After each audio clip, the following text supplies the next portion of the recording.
We spend all of our lives trying to, all these elegant things we do to raise money, have Right. big cars and houses, sensual satisfactions, are in attempts to get something fundamental down. And it's interesting that the longest running study on relationships in history was done at Harvard, now over 70 years, that at the end of it all, as wealthy as I am, as famous as I am, all these people said, without exception, the thing that turned out to be of most joy to me was the quality of my relationships. Hello and welcome to another episode of the Mark Groves podcast. Today is an especially special episode. I have the absolute pleasure of being able to interview Harville Hendrix and Helen Hunt, who are both world-renowned in the space of relationship. And I mean, I'll just give some of you got to hear what they've done. They're co-creators of Imago Relationship Therapy and also the social movement Safe Conversations. They're internationally respected as couples therapists, educators, speakers, activists, and New York Times bestselling authors. They have 15 books. 15. And their timeless classic, Getting the Love You Want, A Guide for Couples, that sold more than 4 million copies. And Harville's appeared on Oprah 17 times. Good Lord. And Helen was installed in the Women's Hall of Fame and the Smithsonian Institute. And you have 6 children and 8 grandchildren. Your reputation precedes you. There's no doubt about that. I had the absolute pleasure yesterday of being able to attend workshops at the Psych Networker that you taught. Without further ado, welcome. I'm so excited to have you here. Thank you very much, Mark, and we're delighted to be here. And I also want to say that your cool demeanor and warm smile is just such a gracious environment to be in. So I'm looking forward to this being a relaxed and wonderful conversation because of you. Well, thank you so much. I mean, for me, the reason this is, I want to say like such a full circle moment. Like I had to pinch myself watching you present yesterday because I feel like, and I'm getting a bit emotional saying it, that I found your work in a place or a time that I was really confused about relationships. I didn't know why my engagement didn't work. I didn't know why I was so good at talking about everything but my feelings. I didn't know why I chose the people I chose or I was the way I was. And your book was given to me by a friend at that time, and it gave a framework, like it gave context to something that was really more emotional and confusing. And that context, I would say, was like the first path to feeling, because I could see the pattern, I started to see, oh, there's a way out. It's a pattern.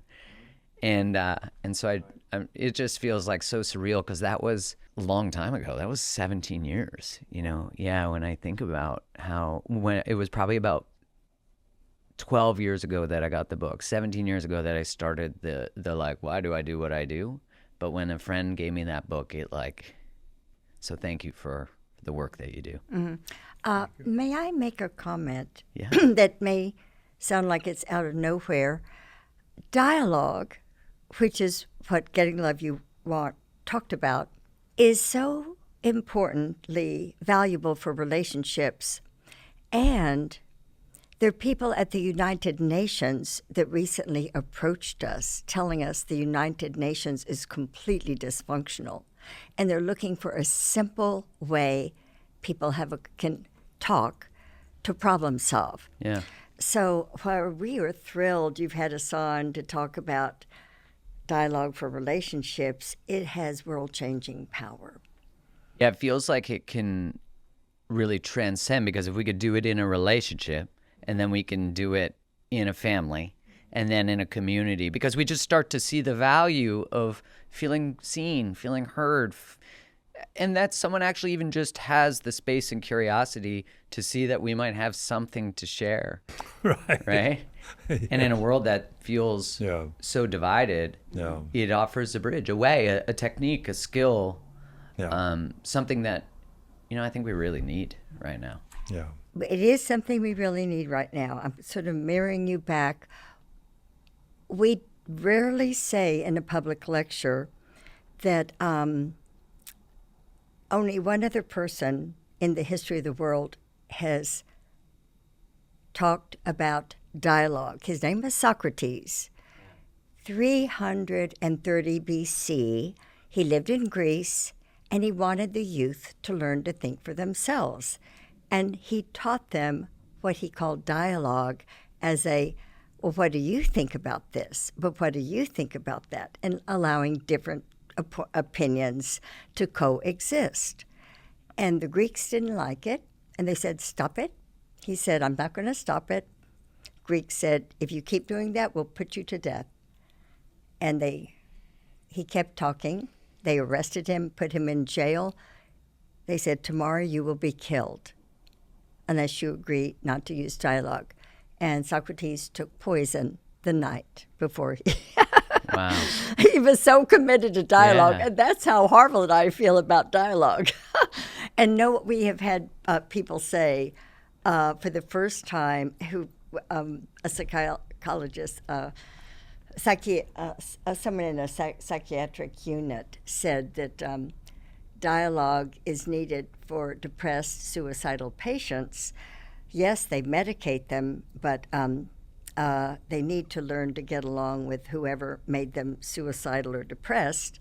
And she said, quote, for the first time in the history of the world, the two of you have created a teachable way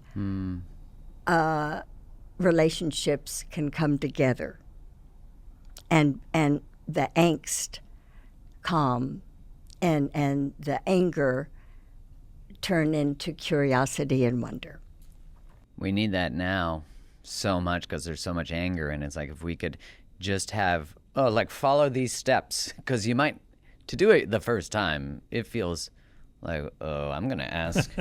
Yes. I could, wait, what? Yeah. I'm going to validate your experience, you know? I'm going to mirror, I'm going to listen. When you validate, you're saying, I'm going to listen. Well, I can see why you think that. I just completely disagree. I vote for another political party, but you're voting this political party. Well, okay, that makes sense. And I'm voting for another political party, but everyone's has a right to their own opinion. Right. And shouldn't be shamed for having their opinion. I agree. It's that shaming that then doesn't allow for someone to feel safe to share. You know, I think of why a political candidate appeals to somebody. It appeals to something. And if we could just hear what that is, then we could see how else do we meet these needs? How else? Because it's probably to be seen. It's probably to feel like if something's been forgotten and there's an important moral value or something that they see potentially being championed by that person, and being curious about it rather than judgmental.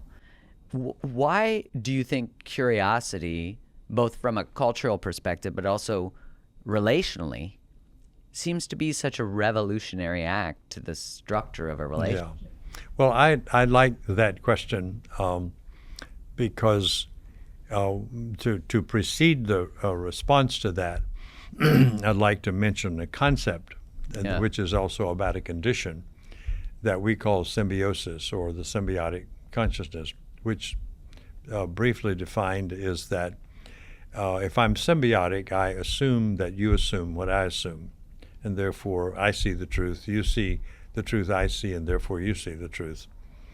And there's no assumption in that consciousness, which, by the way, is universal and global and historical over time. It's not something new, and it's not on the pathology charts. It's just the nature of human perception and human consciousness to assume that other people see things the way you see them. Like if I have an orange and I bite it and you bite it, I'll assume that the taste I got is the one you're going to get. Right. But what the truth is that the orange tastes one way in my mouth, another way in Helen's mouth. But then there must be something wrong with her mouth because the orange tastes like this. Yeah. So this is a description of the common human experience. So when somebody shows up with a different experience, that creates anxiety. And the anxiety isn't conscious in the person. It's like there's something about difference that threatens my survival, because somehow my survival is connected to my perception, or to what I think is perception, or to my worldview. I have a way of looking at things, And if you don't see it that way, then I have to regulate my anxiety and handle it by regulating you. And that could mean challenge you, criticize you. If you're a wife or a husband, divorce you. If you're an employee, fire you. If you're a political candidate, not vote for you. And because there is a truth, it's the one I see, and if you don't see it, you're looking at an illusion or falsehood. Now, I say that way, and we can laugh about it, Yeah. but this is the tragic dimension of human consciousness. So we don't get it. There are other people in the world, Yeah, you're right. and they're different Yeah. from me and different from you. And so when you talk about curiosity is totally missing from the symbiotic consciousness. What we want in the symbiotic consciousness is confirmation that I've got it right because you agree with me, right? Yeah. And you have anything else you want to say? And if you say something different, I had lunch today with somebody who was saying something, and when I said something different, he just had to, and this was a highly educated relational expert who had to top me. And I thought, this is really interesting. Here we are, two relational experts having lunch, and we're doing symbiosis.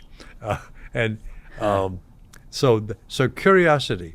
So curiosity is missing, but that means that what is also missing is the richness of otherness. And what's missing is worlds that we can't even imagine, which is Helen's world, or your world, or our technician's world. They live in different universes, and we're on the same planet, breathing the same air, but we don't experience life the same way. And when I ask Helen, what's it like for you, and what was that experience, I get to enlarge my consciousness, but that curiosity fills me with new information, new things to wonder, new things to think about, new ways to express and change my own consciousness, because I may find it sort of narrow. That was the other thing that happened at lunch. I was working on something, and he said something that stretched me into a part of it I had never thought about before. And so, but I can't do that without curiosity. Where did that come from for you? How did that show up in our conversation today? That was the journey that he took to it, and it stretched something. I'd never had that experience, so I couldn't have that kind of memory. So curiosity opens you up to otherness, stretches your world, and when you are willing to allow that to happen, it also removes anxiety. Because instead of wondering, what are you going to say that I have to negate, I will wonder, what are you going to say that I can revel in, that I can learn something from and can enjoy? And so that moves us out of polarization into collaboration. And now we're into co-creation. Now we're into the true human journey, which is once we collaborate and then we create a way to do something and then operationalize it with cooperation. We're now living what I think is the true human experience. But somehow that propensity got lost, I think, very early in childhood with the rupture of connecting, which made us become absorbed in survival, and therefore we had to make up a world in which we would survive. And if I share that world with you and you disagree, then that threatens my existence. It's that fundamental. And how curiosity is, in some sense, a very simple thing. It's a cure for that. So what's going on for you? Oh, just tell me more about that. And when did that happen for you? Can you share? Can you enlarge that a bit? I'm just excited to hear this. I'm now growing, and my anxiety is going down. My cortisol levels are decreased. My endorphin levels are increasing. I'm moving into joy. And it's simple, but very, very unusual. And people have to be trained. Like you were talking about earlier about looking at you have to look at this exercise and say, this is so structured. When I am taught how to do the dialogue process, I don't know if I want to do it. I just like to flow with stuff. Right. And we can say, sure, flow with that. It's like tennis. Just swing your arm any way you want to, but you won't become a tennis player. I feel like I'll float back to defensiveness if I don't follow the yellow brick road, Right. and which is the structure of the dialogue process. Do the sentence stems, because it's a training exercise. Yes. And like any other skill, it has to be done mechanically and repetitively over time, and then your brain will reorganize a whole new neural pathway, and then it'll become intuitive and spontaneous. But you can't get to intuition and spontaneity without structure and practice. Yeah, without being able to be open to the old way starting to be, it's not working, which I think we can all agree relationally. Yes. We hit an upper limit. We hit a spot where we fight about the same things. We seem to be just constantly, as you said, we're having conversations to prepare to negate or protect or convince. But what I love how you guys talk, the revelation that is actually possible, to think that another person's world could actually draw in more wisdom, more expansion, more, and that makes sense on such a, like when you say it that way, it's like, who wouldn't want the revelation that, Yes. Yeah. but also the connectiveness, that not only the biochemical neural cocktail that says, woo, we're like in love, Right.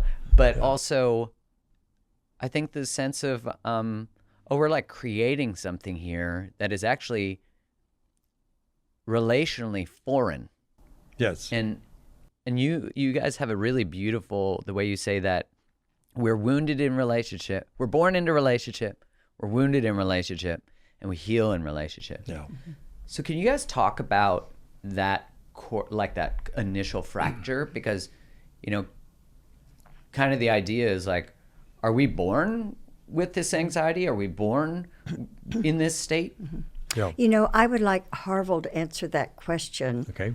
But could I add one more thing to Yeah. curiosity? Please. Because my life changed when I read a book. For some reason, I've been interested in studying the brain. The 2.8-pound organ in everyone's skull is considered the most complicated organ in the universe. And I'll summarize: lower brain, thank God, it keeps you alive. It tells you, hey, you're tired, so get in bed and go to sleep. And then you, okay, yeah, I got to go to sleep. And then when you've had 8 hours or approximately, you're awake. And then it controls vital functions. It tells you, boy, you're hungry, eat. And then you go, I got to get something to eat, I'm hungry. It directs you to survive. Mm-hmm. Now, in this lower part of the brain, everything is monologue. Do this or else. You'll get hurt, and you won't feel good. So do this, do this, do this. Now that's the lower brain. The neocortex, left brain hemisphere, is very precise. An architect built this building, and thank God, precise, accurate. The ceiling isn't going to fall in us, on us while we're being interviewed. We can depend on that. The right brain hemisphere is musicians, Beethoven, painters, da-da-da. But between the two, this man, I think he's the most famous brain scientist, Dan Siegel. Yeah. When I was reading his book, he said between the left brain hemisphere and the right brain hemisphere is the dorsolateral prefrontal cortex, where you move beyond predication. And I thought, what does that mean? Doesn't Dan know big smart is a really important thing? He said, no, it's where you wonder. And what he said was, this is where you ask questions, because you can do both, be precise, but then say, and this is in a relationship, people feel seen and cared about if you wonder about what else they have to say. So the lower brain, cortisol, adrenaline, precise, and if people aren't doing what you want, you are angry, and you want to yell at them. In the world these days, people are bombing and killing each other. In the upper brain, when you wonder about people, instead of cortisol and adrenaline, where you get sick and die earlier, dopamine, acetylcholine, norepinephrine, serotonin. And they're relaxing, and you sleep better, and you live longer and have a healthier life. You have healthier relationships, and your body's healthier, both. Like, how can we not want that? You know, I see He asked a question. How can we not want Right. that? Yeah. I think of my son. There's a quote from Alan Watts that I love, and I see it in my son because Alan Watts said, "You can watch a baby try to poke the moon." That a baby sees Yeah. it in the sky yeah. and doesn't think, "Oh, I can't Right. touch that." Right. And I think of that level of wonder Yeah. that occurs in a child before Yes. Yeah. before They don't know pain it's- came in. And Yeah. like where do you think the severance happens in Yeah. like where there's actually maybe there's not the feeling of even looking at the moon. There's not the capacity, there's no poking. There's just I'm watching you guys shared this still face experiment Yes. video yesterday in your session.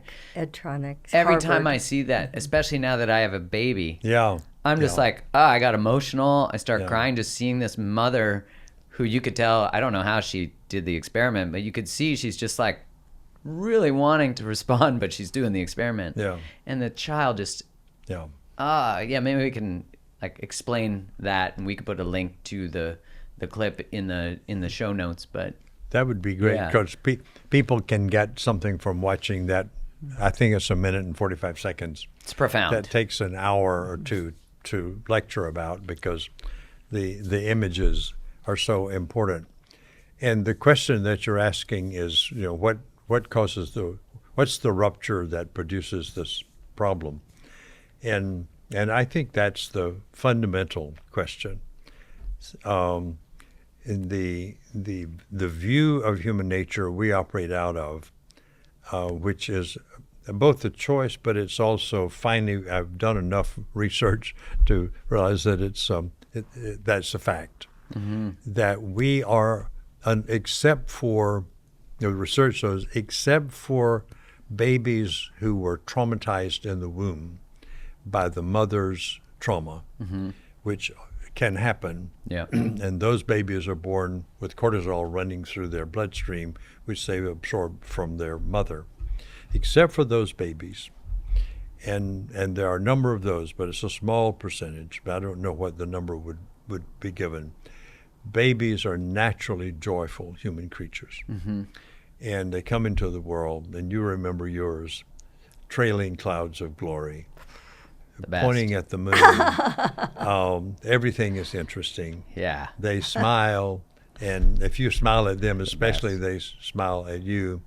Yeah. And if a stranger shows up, they may look a little curious, but if the stranger smiles, they'll smile back and reach out. So we think that that's an expression of the essence, the ontological reality of human being, that we are joyful creatures. And that our joyfulness is because when we are born, we experience we experience our belongingness to the universe. We are of the universe. We are in it. We belong to it. It interacts with us. We interact with it. And this is a new narrative, by the way. The narratives not too many decades ago was we all came into the world, and our goal was to become autonomous, independent, and self-sufficient.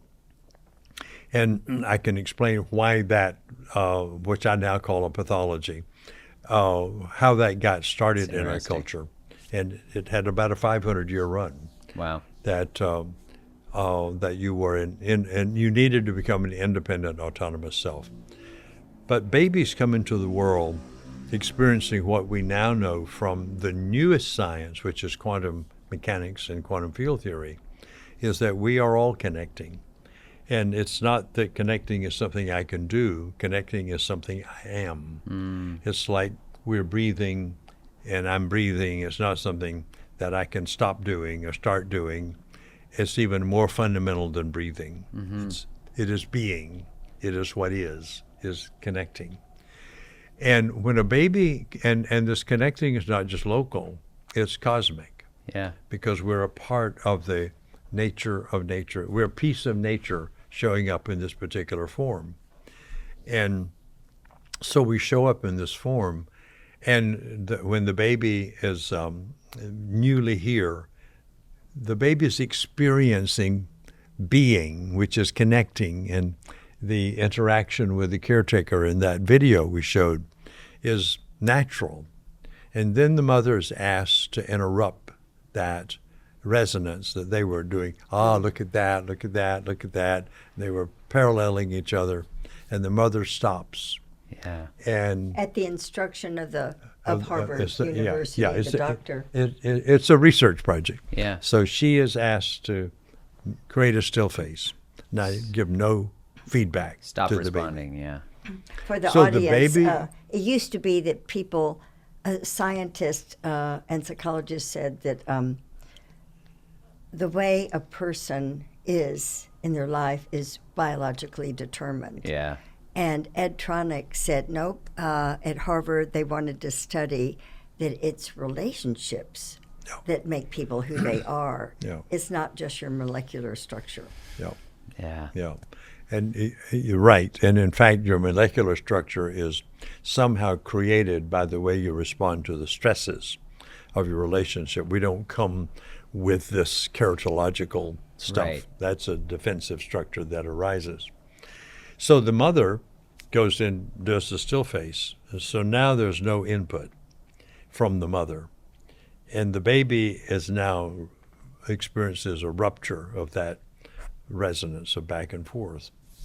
And what happens for the baby, we tell this story in public, and what happens to the baby is something way more significant than even what the researcher thought. That was, for them, it was just a rupture of the attachment impulse. Mm-hmm. For us, it's a rupture of the experience of belonging to the universe. Mm. So when you rupture the local, which is the relationship with the caretaker, you rupture your relation with the cosmos, because we are so interconnected that our access to the whole is through the local. Yeah. You can't just go to the whole. This is why some people try to meditate and connect with God. And I think you connect with God by loving your partner, and that it is in being with the other that you experience the whole. You can't just go there by yourself. Like the magic of the cosmos is Like- experienced through the magic of the the experience of the another, which connected. is the experience of yourself. Exactly. Yes. Because you can't see the absolute splendid nature of someone like a child, but your partner. Yeah. Which are you saying that through that experience, you now are returning to the sense that was fractured early? When you transcend that or heal that or whatever word you want to use, overcome that, the drive of life comes out of that rupture. Every human being, we take the position, every human being on the planet, Yeah. but people say don't ever say ever. So we say most 99.009 people on the planet I like that. went through the rupture. Yeah. Within the first few days, weeks, or months. And the people who study this say at about 18 months, every child has lost the glow that with which they came into the world. Because their social environment, their caretakers, are not sustaining the connecting process. And it's not that they don't care. They don't know. They lost it too when they were little. And they don't even know that this baby is a replacement of what they experienced when they were little. So but mommy has to go cook, and dad has to go to work.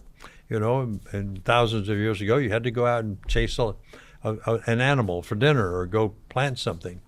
So it's not that the caretaker is deliberately not attentive to the maintenance of the rupture, but they don't know they need to be. Yeah. Wow. And so consequently, when they do the rupture, they do not know when the baby cries what to do. So they either ignore it because they have to work, or they wait until the baby stops crying, and then the silence, they go see what's wrong with the baby.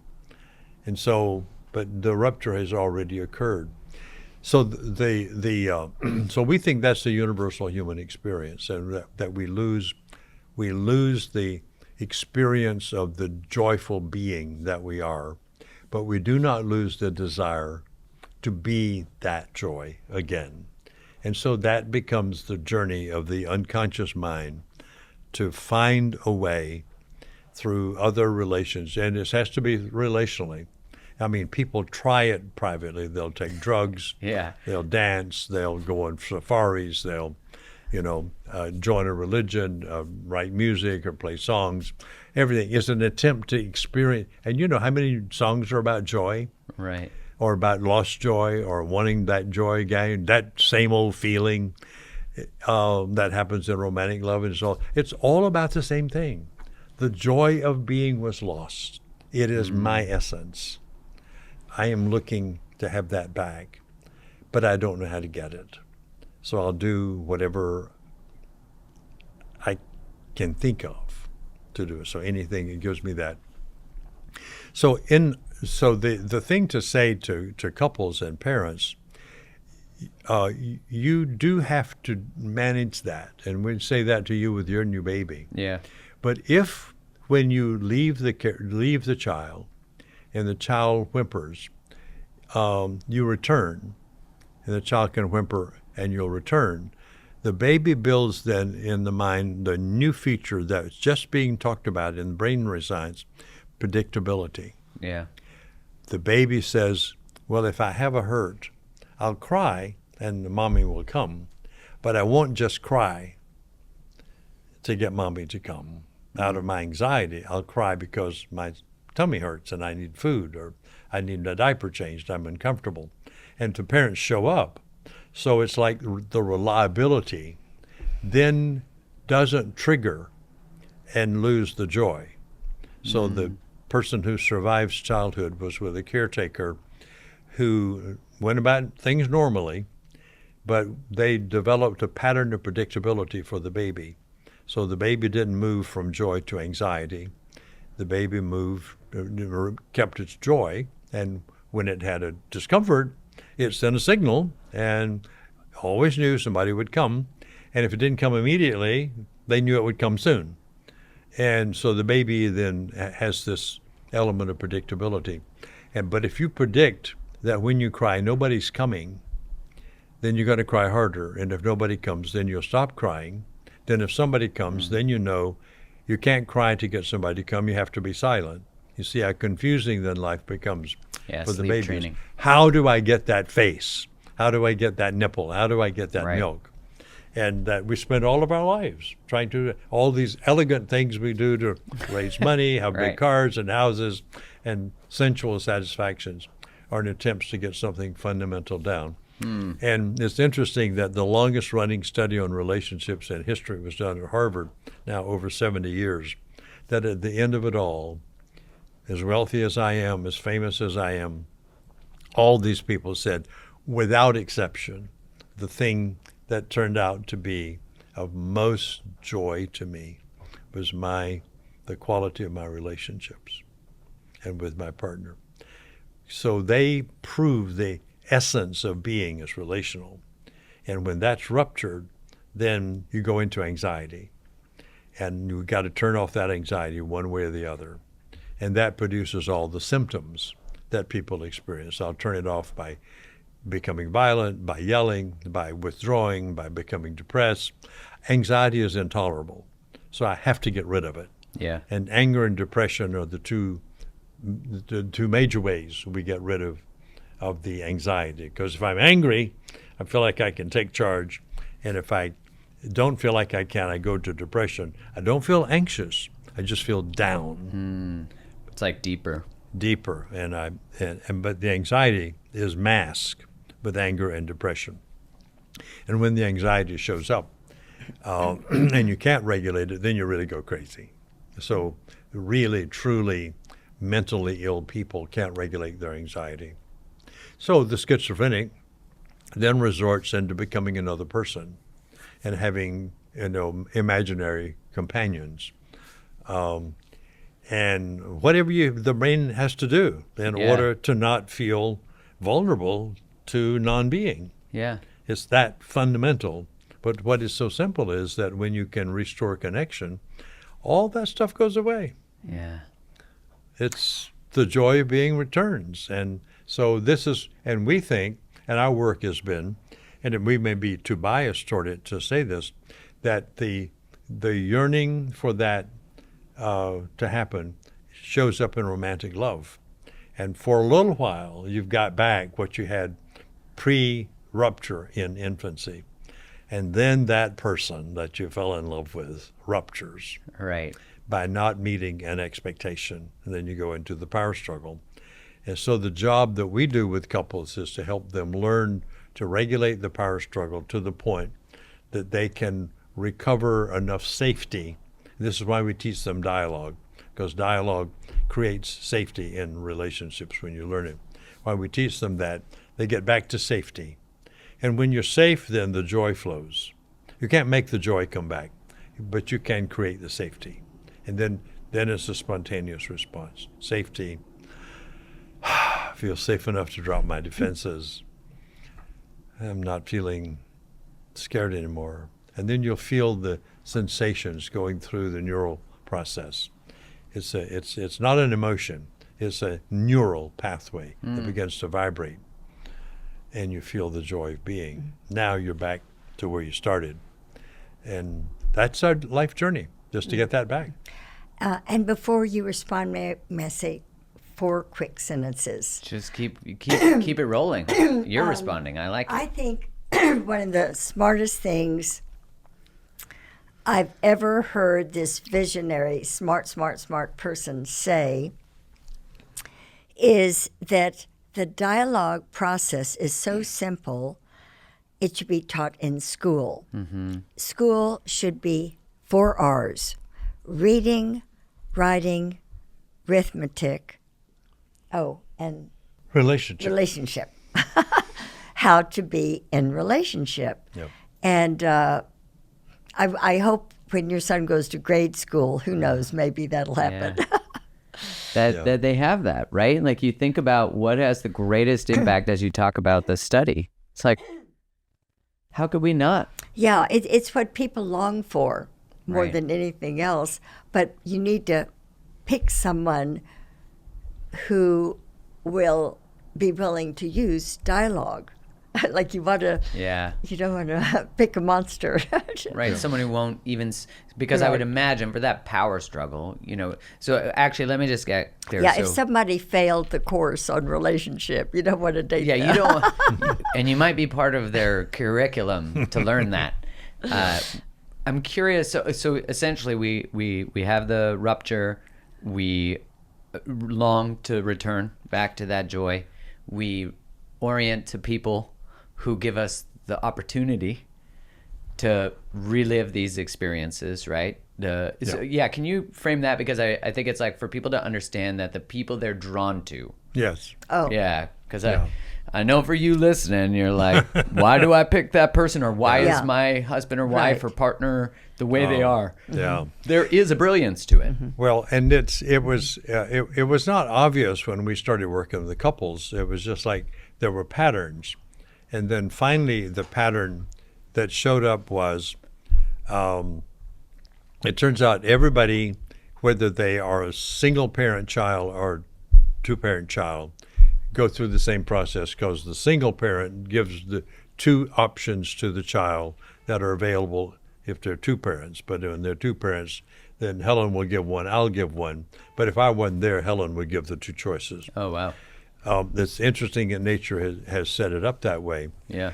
And the important part about that is it has to do with the selection process in romantic love. And here's the fascinating part.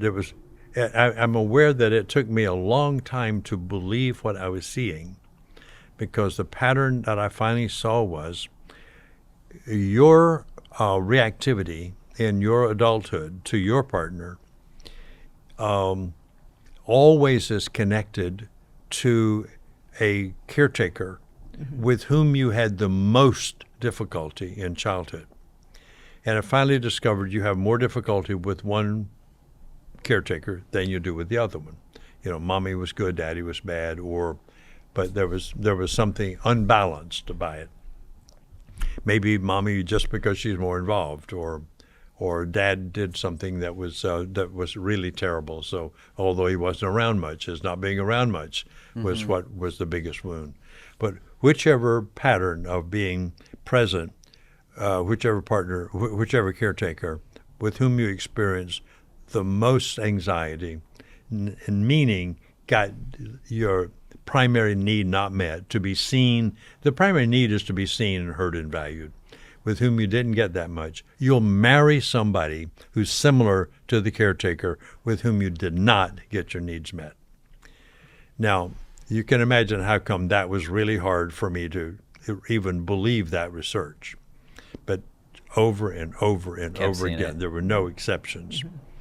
So finally, at the theoretical level, it began to make sense. Of course, you wouldn't fall in love with somebody who's similar to the person from whom you got your needs met, because your driving force is the need that wasn't met. And the association in your unconscious with that need being met is with the person who didn't meet it. So the negative association is way more powerful than the positive association. It's crazy. Because that's a threat to being. That need not being met for the infant child, the baby and the infant and the early child, that need is connected to survival. So it's not negotiable. So you can imagine if it's not met, then you go throughout all your life with the same anxiety you had as a baby. So but you'll marry this person who is most like the person who didn't meet your needs, but you'll expect them to be like the person that you fantasize you needed to have that need met. That's a strange trick. And since they are not your fantasy, and because they're similar to the caretaker who didn't meet your needs, they will not respond to those needs, not because they don't want to. They can't even imagine that need because it wasn't a part of their childhood. It's not in their conscious or unconscious. So when you come up and say, I really wish that you would hug me more, well, you came from a world where hugging was, you just don't do that. You know, Right. Like if you were British, you don't do that, or whatever culture, it could be personal.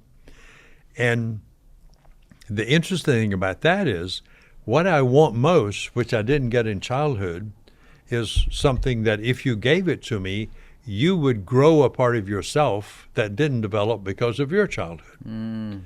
So that the tension of the polarities is the point of the greatest creativity, healing for one, and the completing of a self aspect for the other. Both sides. Like the hugger, who didn't get hugged because there was something about hugging that was not okay in their family. So that was their. But so if they say, okay, you want to be hugged, I'll start practicing hugging, they'll eventually love it. Yeah. Because that was the need not met for them. So you have to stretch across these terrifying behaviors that were not a part of your childhood, were in fact part of the terror of childhood. Move across those things to become, and so you co-create in a dynamic, loving, growing relationship. You co-create each other because you come to the relationship unfinished, and you co-create each other. Then you both move into the joy of being. And that's what we were talking about in the lecture. This is what real love is that once you do that co-creation, then you don't have to keep doing all that stuff because now you have evolved to a higher level of consciousness. And you have also the behavioral technology to sustain that level. So if you do fall back because of some threat that you can't predict, and we are all vulnerable no matter what to that, you have the technology of relationship to say, okay, I'm remembering now that need I didn't get met, which was to be visible, and I'm feeling invisible. So that's my unmet need. So here's the paradox. The way for me to get that need ultimately met is to say, okay, I need to be visible to Helen. So what I'm going to do is see what that would look like if I got it from her and give it to her. So at that point, I've finished the job. I've created in my mind that for me to be visible, Helen would have to spontaneously hug me. So that would really, whenever I'm around, she'd have to spontaneously hug me and tell me I'm a great guy or something like that. I will go do that to her. My brain has now imagined it and put it into action.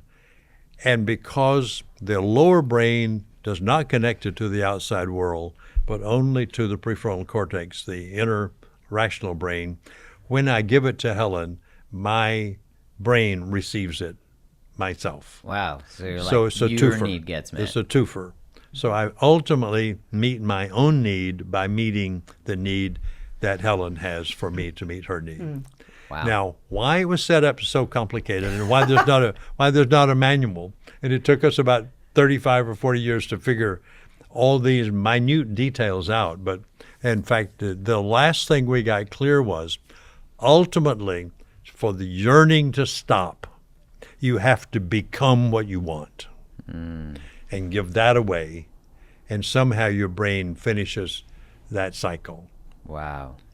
Isn't that cool? That's so cool. But it's so hard to do. Yeah, I'm already thinking about Because that. our normal orientation is you get it from the outside, and which makes sense. You get the breasts, you get the hugs from the mother, and all that and so forth.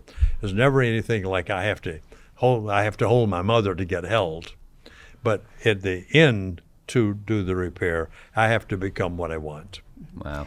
And my recollection, it was really when I met you and you were talking about stages of relationship, and I proposed because I wanted to. This man's genius. Yeah. He's brilliant. My first degree was a psychology degree, and I had studied primal therapy, where people go to a primal therapist, and the primal therapist sets them on a mat. They meditate. And they go, okay, now regress back. You're maybe 40 years old. Pretend you're 18 years old. What was it like to feel when you were 7 years old? And identify something in childhood that was painful. And a primal therapist instructs people to feel it and then get the pain out by screaming or yelling. And then as a primal therapist, I sat beside people, and then I would hold them and go, it's okay. It's not going on now. You can forget the past, and you can create a new present. And so I had been a primal therapist before I met Harville. So when he was doing the stages of relationship and romantic, well, I think I talked about primal therapy and romantic attraction. You're unconsciously, the two people who have been pronounced husband and wife or same-sex couple, happy ever after, but they don't realize that inside the person they picked has a pain that they would like the other mate to heal. It's totally unconscious. And as you know, Harville wants his private time respected, and I want someone to acknowledge that I was helpful. And it's usually opposite. We talk about one couple is often a hailstorm. They need a lot, and the other's a turtle. They go inside and I'm the turtle. My wife is more the turtle. Is she? Interesting. Yeah, I would think that because you're so open and out there that you're. Yeah, she's definitely more like, it's cool. Like, but she definitely will reach her head out, and she does. She's the first to repair usually. Yeah, unless you shout at her, then she'll put her head back inside. There's none of that. That I would get in trouble. You would get in trouble. Yeah, I've never really been an elevator. Maybe intensity, but not escalation to noise. Probably because I didn't like noise. I didn't like too much escalation for my nervous system. That was like, now I'm I gotta if you're good, I'm safe. You know that. Right. Yeah. As many of you know, life can get pretty hectic, especially when you're navigating the launch of your very first book, as my wife Kylie and I recently have. Amidst the whirlwind, I continue to learn incredible benefits of incorporating bond charges, infrared sauna blanket, into my daily life. This blanket has been a lifesaver, easing muscle tension, enhancing my sleep quality, boosting my energy levels, and significantly reducing my stress. And trust me, during a book launch, that's saying a lot. Now let me tell you a bit about Bon Charge. They're a holistic wellness brand that's all about optimizing your life in every way. Inspired by nature and grounded in science, their products align with ancestral ways of living in our modern world. Whether you're looking to improve sleep, performance, energy, recovery, hormonal balance, or reduce inflammation, Bon Charge has you covered. If you can't tell already, my personal favorite is their infrared sauna blanket. If you're feeling stressed and in need of relaxation, this blanket is revolutionary. It raises your heart rate like a workout, helping you burn up to 600 calories in just one session. Plus, it's simple to set up. It heats up rapidly and is made from vegan leather, which makes it easy to clean. And here's the extra part. Every sauna blanket ships for free for our podcast listeners. Go to boncharge.com/markgroves and use coupon code markgroves to save 15%. That's boncharge.com/markgroves and use coupon code markgroves to save 15%. Can you explain a little more about the 3 stages of relationship? Because I think for people listening, they're going to be like, what stage am I? And it contextualizes, I think, 99.9999% of relationships. Yeah.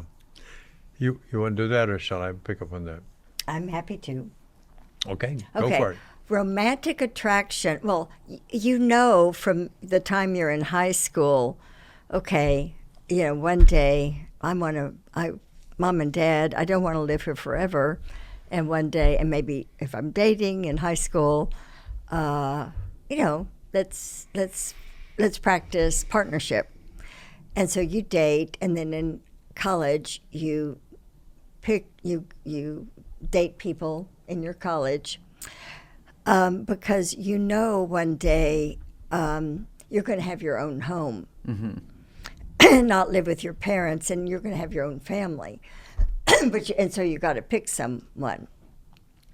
And so, as our story goes, you've met 100 options in all that time, and then suddenly, that's the one.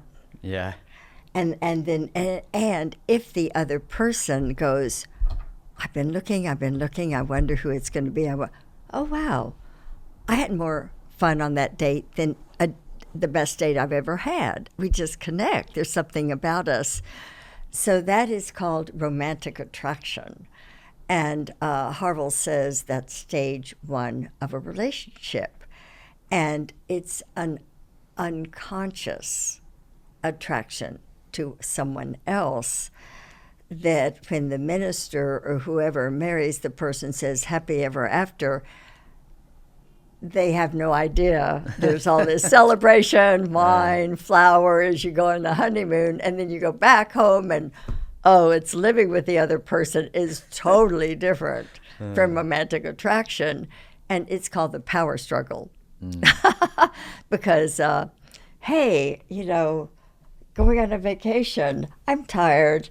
Let's watch TV. Let's see movies on TV and discover the world. And you went, what? I want to travel. I'd like to take boat trips. And let's go to the Grand Canyon and take the kids. And let's go to Mexico. There's a Copper Canyon there. And let's go to Alaska. And so we. She says, let's watch a DVD. And we couldn't, until we dialogued and we got a motorhome. Yeah. And so we went that's the solution. Copper Canyon was cool, and I've never heard anyone else except that other couple we went with. Yeah. Grand Canyon, Alaska, and then many places. But anyway, you can problem solve. My favorite thing about our theory is when 2 people are frustrated with each other, and instead of going, I can't believe you do that. You've done it a million times. I don't know what I'm due. If you have a frustration, convert the frustration into a request and say, I've been frustrated about so-and-so. Tell the partner what you want, not what you don't like. That's a good learning for all of us. And so all of that precedes and goes up to this third stage, which we call real love. So I fall in love with the person similar to the caretaker with whom I didn't get my needs met. Obviously, that's going to lead to an impasse and the power struggle, as Helen just did. And the power struggle, you learn the sentence stems of dialogue. Mm-hmm. And the practice in the power struggle can prepare you for stage 3, but it won't get you there. And this is the other thing that we have gotten really clear is the journey is not to the end. You get through this boundary, and you're regulating the power struggle now, and it's not so bad. You've learned, not to yell and not to raise your voice, and so you're regulating it. But there's still an anxiety. There's still differences, and still sometimes a fight. And you're still looking for something because it's not quite there, because the romantic love was an illusion. The power struggle was disillusionment. So there's still no joy, no sustainable joy. Mm-hmm. And so the work was, so how do we get that? Mm-hmm. So we thought at one point there would be mutual healing and that would all just come back. But what I finally figured out was at some point, if you want to go back to joy, you have to choose it. It will not show up as a result of the process of the work that you're doing, even with the best therapist and the best theory or the best practice. You'll get to a point where you have to make a decision. And the decision is to love rather than to look for love. The decision is to become love. Mm-hmm. And then that's the paradox. When I become love, then I'm not looking for love anymore because I am the love I was looking for. And talking does that make sense? Talking dialogically is a loving thing to do, Yes. right? And then I will live, yes, in this dialogical state. I do not any longer no longer looking for Helen to do something. I'm looking to see what can I do for Helen. And the paradox of that is I now feel great.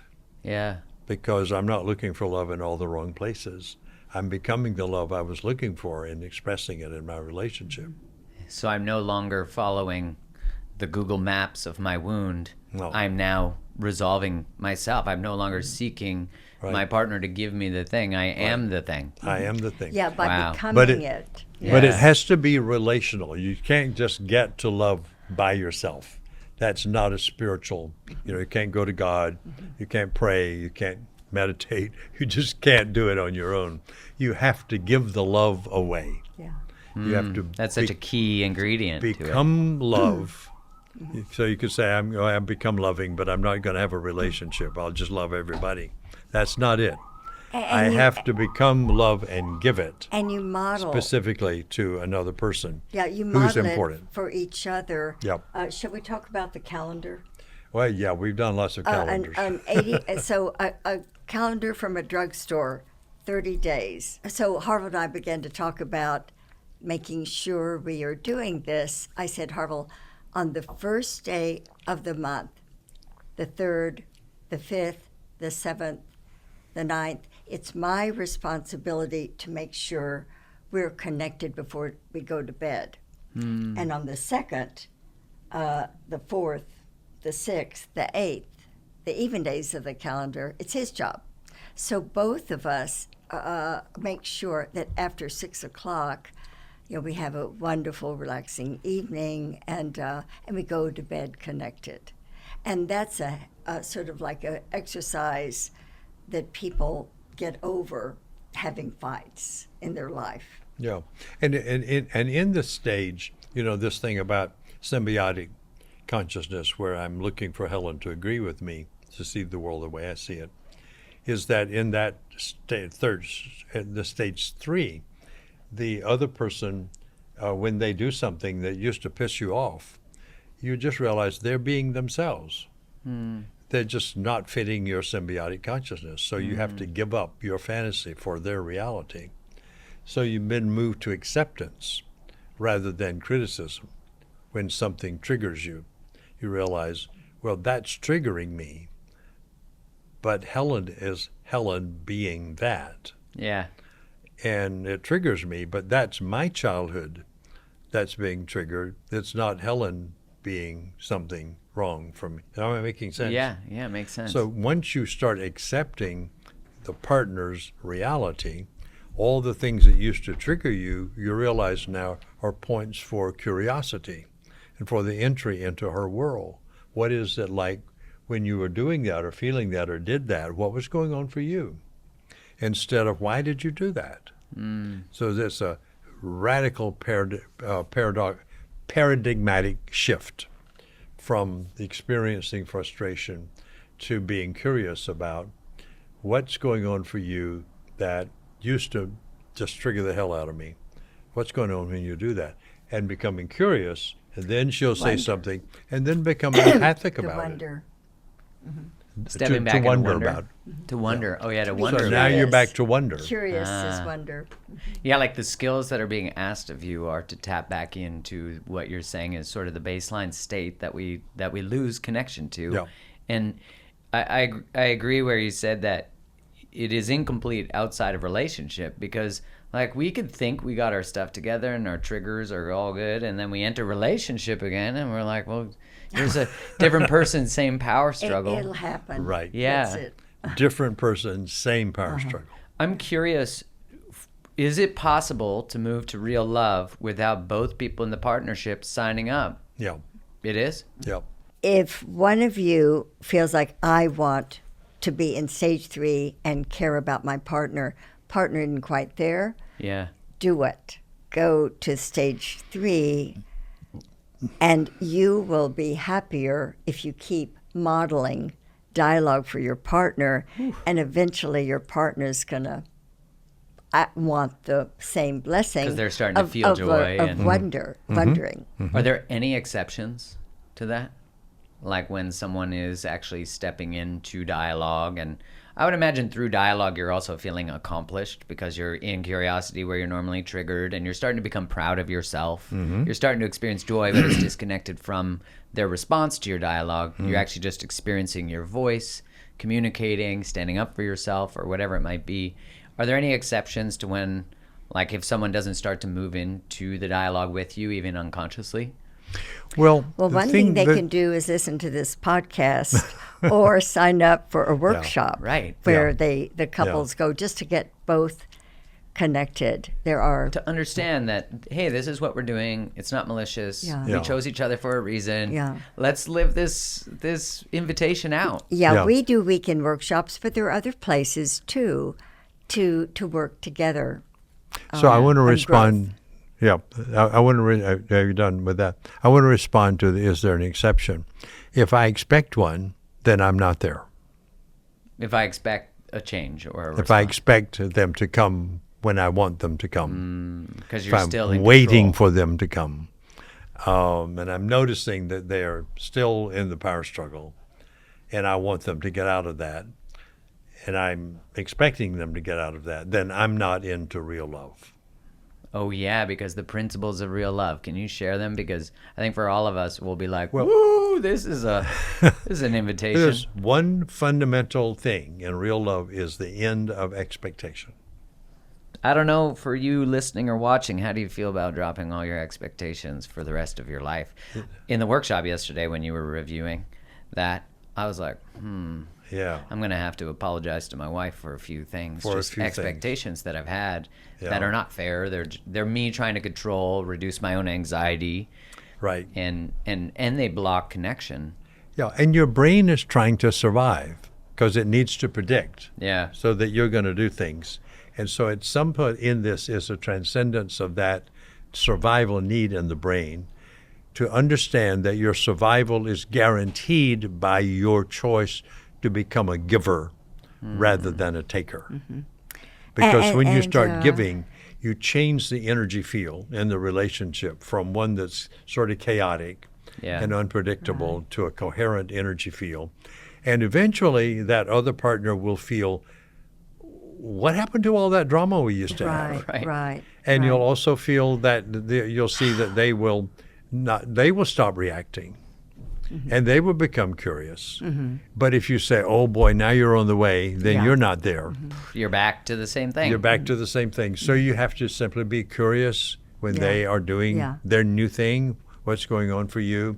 Celebrate with them that they are experiencing something new. And if they say, well, you're different, say, well, share with me how I'm different. Yeah. And not get into expectation. Yeah. Yeah, not expectations, but it feels so good to dialogue that that anyone, like I would hope my partner would just be able to feel good also.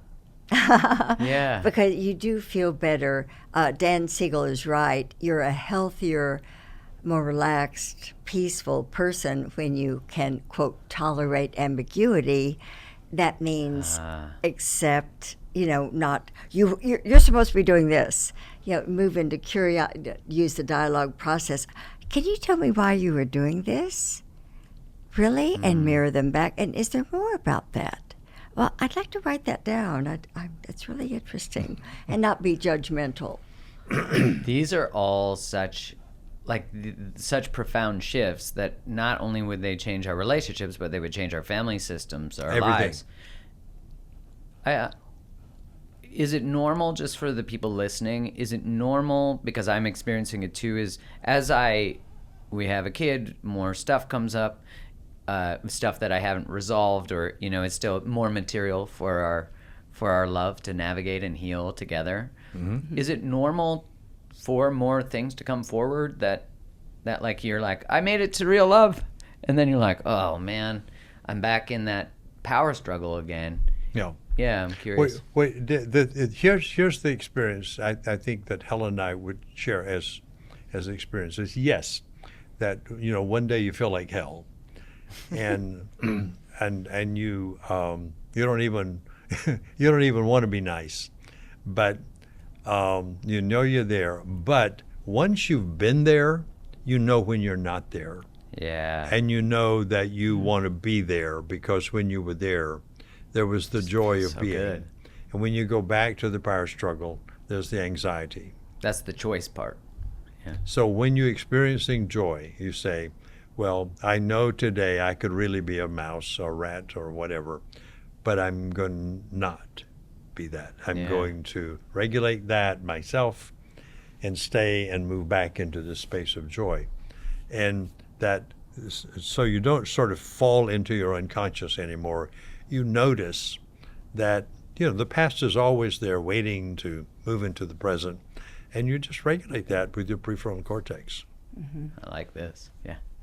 One thing we noticed when we had been married about 10 years is that Harville and I were teaching dialogue, and we were using it. And he had 2 kids. He was divorced when I met him. I had 2, and I proposed to him, and we had 2 more. And we would have family gatherings, but as the kids were getting older, they were in high school, but then some of the oldest were like in college, and Thanksgiving, one of the kids went, well, I don't want to be in the room with so-and-so. I'm not coming for Thanksgiving. Well, I don't want to be in the room with so-and-so. I'm not going to come. And the kids hadn't learned our process. And we woke up one day and said, all right, if you do not use the dialogue process in our family, we are not paying for your college education. We're not giving you another penny. I like it. And so they learned it, and they kept. Our daughter went, "Thank you, Mom. Why didn't you do this years ago?" Because there were real problems at home. Our family became very close, and now we have a daughter and a son-in-law, 4 kids. Right? But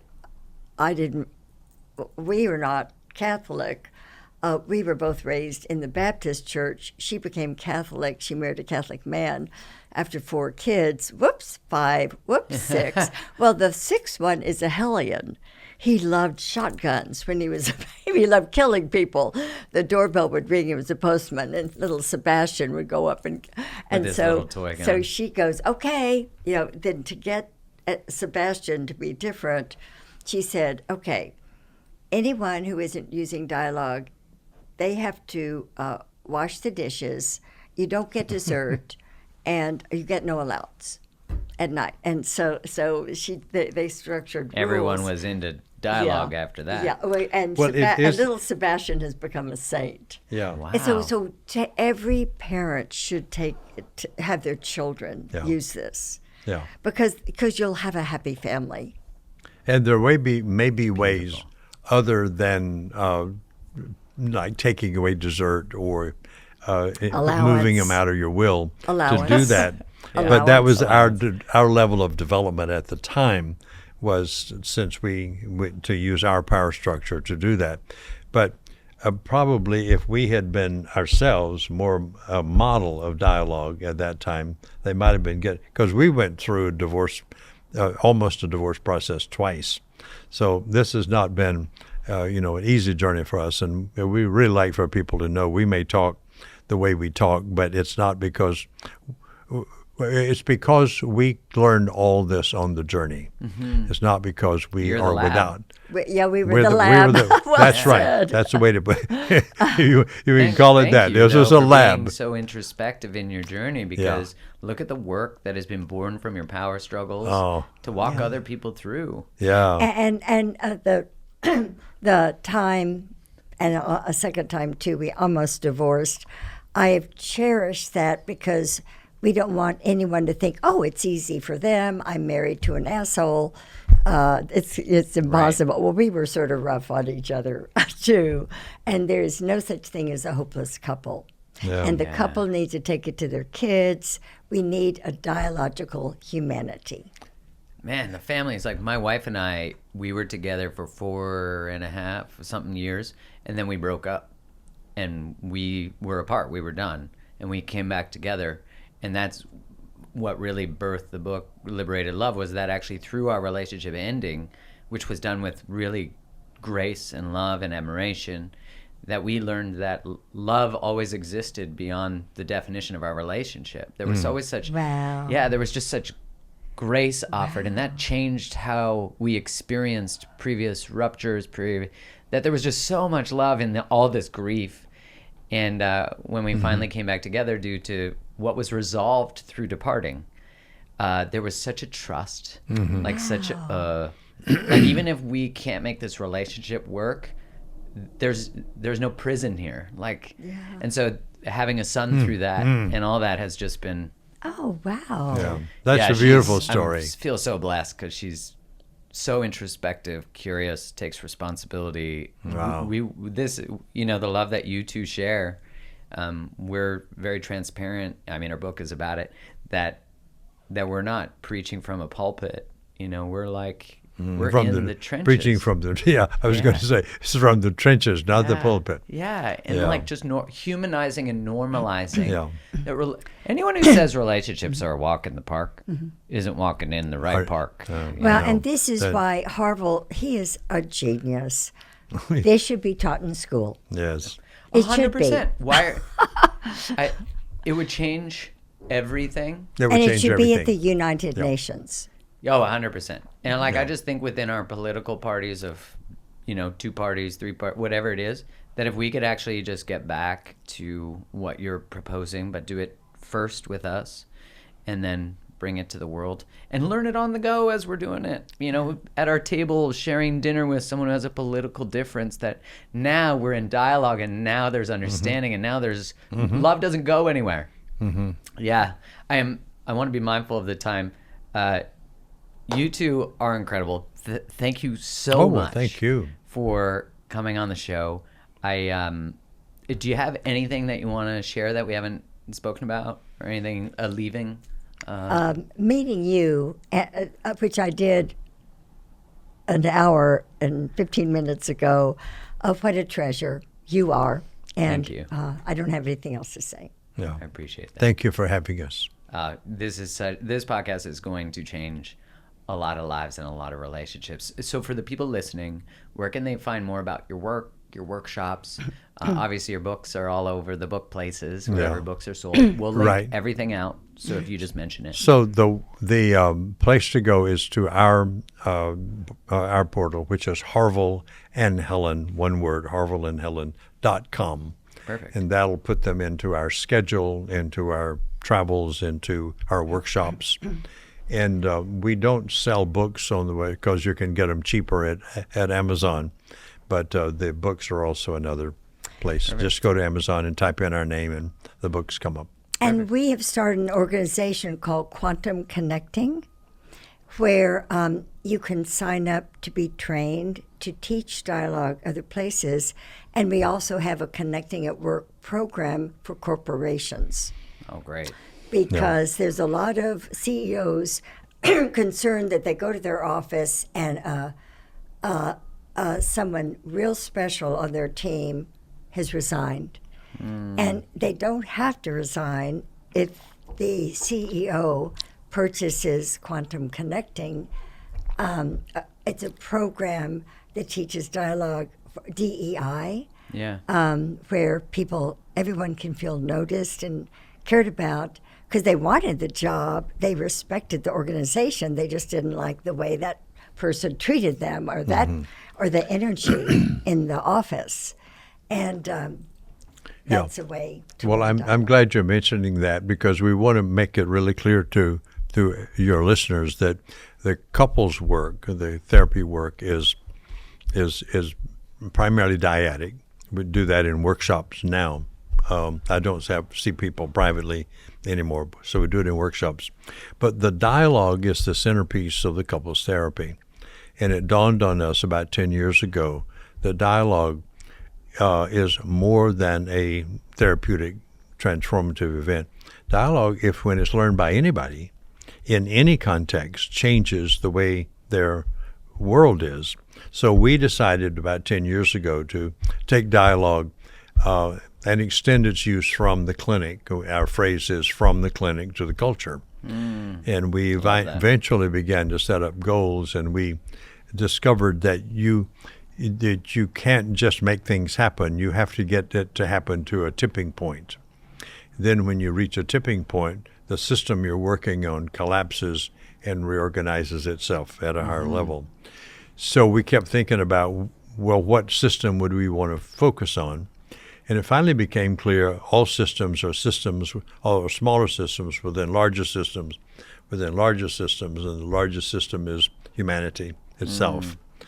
And that humanity itself is 7.8 billion people. Well, how do you reach them? Yeah. And then we learned this tipping point thing is you only have to reach 25% of them for the other 75% to follow along. So our goal is to teach 2.4 billion people, and our timeline is 30 years, the dialogue process with the assumption that we'll move out of an individualistic, competitive culture into a new civilization that would be based on relationships.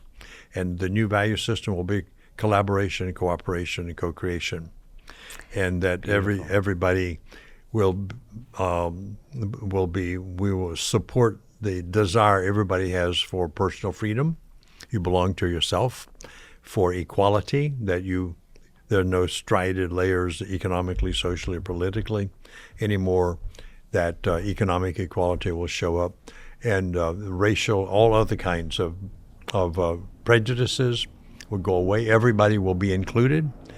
They will be at the table, not invited to the table. They'll be at the table, and everybody will be celebrated. All difference will be celebrated, and that acceptance and curiosity will be the new cultural process rather than judgment and polarization. So that's what we're working on the side. Let me clarify two names. At the very beginning, after I proposed and Harville was teaching dialogue, it was to therapists, and he called it imago therapy. Anyone listening to that, I think that's the first website Harville talked about. You can become an imago therapist. Right. But then the new organization, Quantum Connecting, we teach safe conversation dialogue to everybody. Yeah, and that's you're quantumconnecting.com. So if you want to go into the global social movement, 2.4 billion, go to quantumconnections.com. If you want to, you're a couple and you want to work on your relationship, to teach. go to harvillandhelen.com. Okay, perfect. We'll put all the links in the show notes.